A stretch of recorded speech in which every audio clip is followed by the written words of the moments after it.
looking at the Thunder, right? I mean, that's clearly what they were lacking. I specifically want to hone in on Chet, right? What do you rate his gameplay for this Game 7 and how he performed? He was really the non-factor on this team.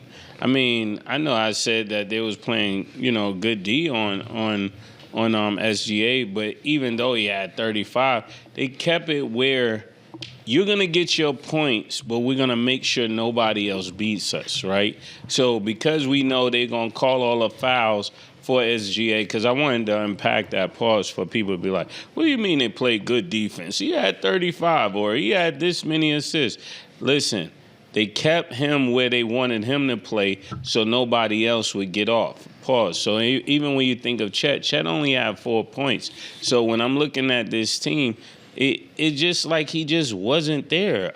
Whatever happened between him and Victor Wembanyama, it stayed on Wemby's mind. Like Killa said in times past, he made sure that he made a point that I am here to show you we are not nowhere near the same players as we were a couple years ago. This is my league. I am here to stay. And every time I see you, I'm gonna punish you. Pause. That's how this looked in this series. This Chet that we knew didn't show up this series. This was the most unfavorable time to disappear. Yeah. This is when it counts. I'm now gonna put him in that class if he does this again. With the likes of like Harden and people like that get there and just vanish. This was a vanishing because last year when he played well and they won the championship, they didn't have to meet San Antonio. So I can't even count that no more. Like we used to see Embiid and he doesn't go to Denver. This might be one of those things we got to watch. Next time, Chet, when you play Wemby, you got to go crazy. They playing with your name. You asked, would he rate him on like what? 1 through 10 on the scale of his. I'm giving him a 3. Okay. 1 through 10? Mm-hmm. A negative 97. Oh, okay. The fuck was you at, homeboy? Yo, where was you at, nigga? You 1 to 10, minus 97. That's what you get. You get nothing. You get nothing. You're in the hole. You know how bad you're in the hole, Chet? The niggas is talking about trading you. That's how bad it is for you, nigga. And listen, I'm usually one of them niggas like, nah, let's chill out. They didn't have, and I'm skipping. We might as well just bring it all out now and talk about this shit. What I will say is this, because they talk about possibly trading Chet, or it's just rumors, words out there. We don't know what Sam Presti's going to do. But I would say leave him. Excuse me. Pardon me. You didn't have J-Dub. And you didn't have A.J. Mitchell, who's your second leading scorer. We're not going to act like that didn't count neither. Basically, your ball handling was all through SGA. We know Dort is not really a big ball handler. Mr. Sass McCain, Sass McCain? Sass McCain. He's doing what he's supposed to do. What happened? I said he's doing what he's supposed to do. Why you gotta be Sass McCain? You don't like Sass? I call him McNeil. Yeah, McNeil. Sass is not a bad word. Is Sass a bad word? I would not want to be called Sass McCain. Personally, Sass nothing. But he might like it. I don't know at this point. I don't know. He might like that shit. He was balling the last game. In this game, he got 12. That's a lot to come off the bench. He was balling a couple games this series, and he got carried away with himself. You know what I'm saying? We got to think about what's the name, even though he had, I think, 12, 14, if I'm not mistaken. I think it was 12, but 12. Not McCain, Caruso. He shot terribly. 3 for 14 from the field. Look, niggas didn't show when they count, but you, Chet, what the fuck was you doing, bro? You took 2 shots. Bro, it comes to a time when you're a basketball player where you got to be like, let me get the ball. Even if the play's not ran for you, they not running the offense. It comes a time when you got to be like, nah, dead ass. Y'all play, let me get the rock. And it seems like you didn't do that. You're moping around. You know what kind of offseason this is going to be for you? This is going to be a terrible offseason because now they're talking about, well, if you give a couple draft picks to Milwaukee and, You know, if you could keep Hartenstein, Greek Freak would look crazy, look sexy down there with Greek Freak. Now they might be able to compete with San Antonio. Because after this, when niggas is saying that San Antonio is about to run the West for however many years, they're not even counting OKC no more to run the West. Now, me personally, I'm not going to discredit OKC because, like I said, you got AJ Mitchell out and you got J-Dub out. And J-Dub was basically out for a lot of games in the playoffs. I think he only played 3 or 4 games. So I'm not going to discredit them. Those are important players. Not just a regular player, I'm talking about J-Dub. He's an all-NBA player, meaning he's a top 15 NBA player when he's available.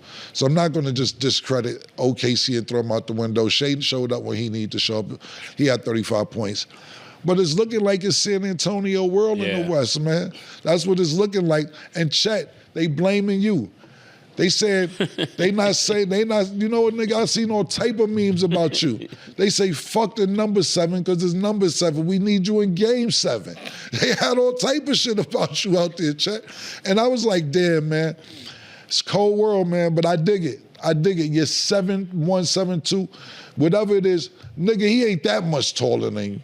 Come on now, man. Yeah, he only 3 inches. Yo, fam, I played against a bunch of niggas 6'5". Yeah. 6'6", 6'7". Yeah, it's like somebody 6'3". Yeah, and we played against niggas 6'7", 6'8", and wanted the problems. I don't know with genuine X-Gen. Yo, listen, man. It's the cupcake era. Yo, my nigga. And I like Wemby bringing back, that original style of basketball. I'm for it. And listen, I'm discounting them. And to be honest with you, I'm discounting. The nigga Wemby may not go by the gen shit. He over there, man. I see some shit with Wemby. Wemby was dived in the water, did jumping jacks and grabbed some weights and started lifting weights underwater. I'm like, what time he start breathing? Because he was under there for like 2.5 minutes. I don't know if y'all seen this footage of Wemby going underwater, doing some exercise and grabbed some weights and started lifting weights and swimming with the shit. The video cut off. He was still underwater when the video cut off. I don't know how long he was under there. But this is the type of mindset. Yeah, he was trained for this. That a nigga wants to win, yo. He wants to win, and Chet, you don't want to win from the outside looking in, or you scared of that nigga. It's one or the other, man. And I would hate to say as a basketball player that you scared of anybody. I remember this nigga Sin asked me and Mase, yo, y'all want to be scared to guard Kyrie when y'all was coming up? No. Yo, what are you talking about, man? Yo, I don't want to get embarrassed. Yo, bro, man, do you want to be a ball player? Or do you? Nah. Nigga, we can't. Them the nights we wake up early. Talking about the game. Get your hair cut. Yeah. What is you talking about? Nigga, we slapped the floor and all that on Kyrie and we was playing against Kyrie. It actually wasn't Kyrie. It was a nigga named Ed Coda. And not just Ed Coda, pardon me. Booger Smith. Yeah, Ray Foster. Yeah, nigga, come here, my nigga. Scared basketball players don't need to motherfucking be on the court, man. There's no room for y'all niggas, man. And then when your body language and your facial expressions show, yo, my nigga, it's not gonna be good. And the crazy shit is, you know what's crazy, to be totally honest with you? I don't know if Greek Freak would go for it because he's on a 1-year contract and it might just be a rental, but this might actually be a good trade for both parties, right? When you think about this, you got a young Chet. You could be the number 1 nigga that you wanted to be, or you're not saying you wanted to be, that you were supposed to be. Because you really was gonna be a number 1 option when you got drafted to OKC. You end up getting hurt. Shea is over there. Shea starts balling out crazy. Now you becoming second and maybe third option behind J-Dub. Then the nigga Chet just make all NBA just this season? Was he on the all NBA team? What the fuck are you doing? I would take my vote back. How the fuck we make you all NBA and you pouting and scared and all type of shit and only took 2 shots? And after the game, you sulking. At least James Harden said he played good. James Harden said, I thought I did all right. Niggas ain't win 1 game. James Harden, his confidence crazy. He said, I'm playing D and all that. He said he was playing defense. He said, I thought I did decent. You over there pouting this shit. -97 on a scale of 1 to 10. They was calling ice cream on James. Everybody. The nigga Shammy called ice cream on the nigga. Ice cream. The nigga told the nigga, get out the way, my nigga. So If the Greek Freak like I said, I don't know how financially it'll work or anything else, and the Greek Freak you have for a 1-year deal unless he wants to sign there for a couple more years. But yeah, I think this is a great trade for Milwaukee as well, because you got a young talent in Chet. We can see if he's really a number one option. No disrespect to the Eastern Conference, but I think it's a little easier than the Western Conference. Go over there, throw your weight around, even though you're about 162 pounds soaking wet.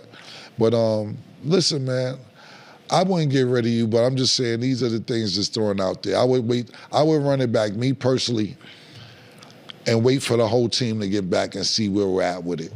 Then if it don't work next year, cool. Think about this, man. You lost Game 7 by 8 points without top 2 players on the floor outside of Chet. Yeah, it's a good point. And I can't even be mad at the rating because I understand they didn't have 2 players, but 4 points from Chet is crazy. Like that's but next year if San Antonio 2 shots is crazy. Sorry, Mace, but to take only 2 shots. Yeah. I'd rather you have 4 points and shoot 15, 16 shots. Personally. Go ahead, Mace. But once San Antonio, if they win this championship, the confidence that team is coming back with will be more than those 8 points.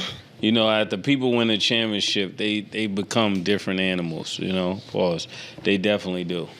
Yeah, but that's also why I think it's going to be harder because those players who just go through the motions and they're not really thinking aside from like what the play is and they're just that's kind of what, because like you said, even shooting 2 shots only is crazy. And like, especially because I know they're probably not on social media, but everybody's saying like, Chet, you need to step it up. Chet, you need to do this. You're slacking. You're Like, at what point do you have that switch turn on where you're like, this is Game 7, let me lock in? Like, that just never happened with Some Chet, people don't think like that. They think like, I already got my championship. This is important to y'all. You know this. It's your generation, Stat. I already got my chip. It's money time now, right? So, but I think when you play like this, everybody got paid over there. Yeah, all 3 of them niggas got paid. It's my fault. Yeah, so you thinking like this? I think this is this might be Chet's last year on this contract. What year is he in? He just did a deal. He just signed a new 5-year one. Yeah, so he has some time there, but yeah, he got to play better than that. Because if this was his money year, he needed more points than 4. And right now, they're definitely trying to see what else is available. But I don't think you can get rid of Chet unless you get somebody like Giannis, because the West Coast is going to be too tall. I don't care how good you play.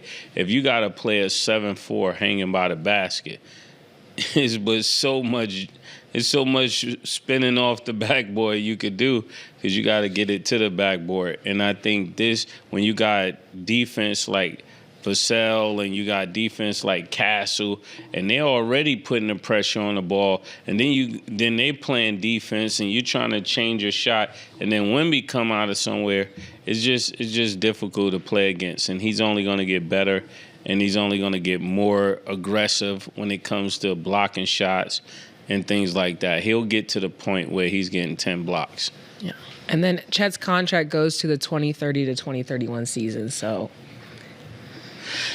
That's crazy.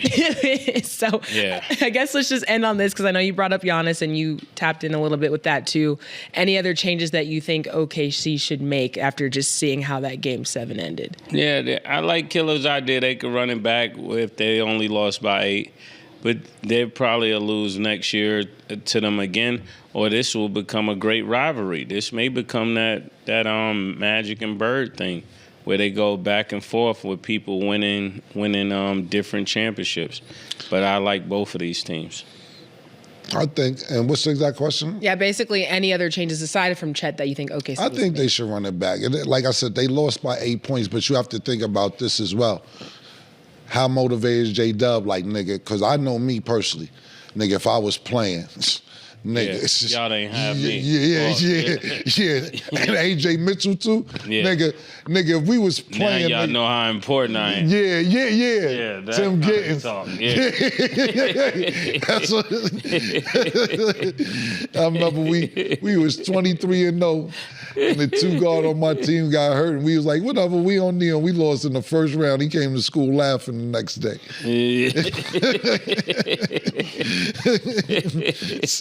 So I know, but personally, as a former athlete, like I said, not professional level, nigga, I'm talking shit all season. It don't count. I wasn't playing. Fuck you, nigga. You know what's right. You seen the games I played. Fuck is you talking about? AJ Smith, he's the second leading scorer. That AJ mentioned, like, bro, this is the second leading scorer in our playing. I'm throwing all that in there. I think this would be a great rivalry if you leave the teams how they are.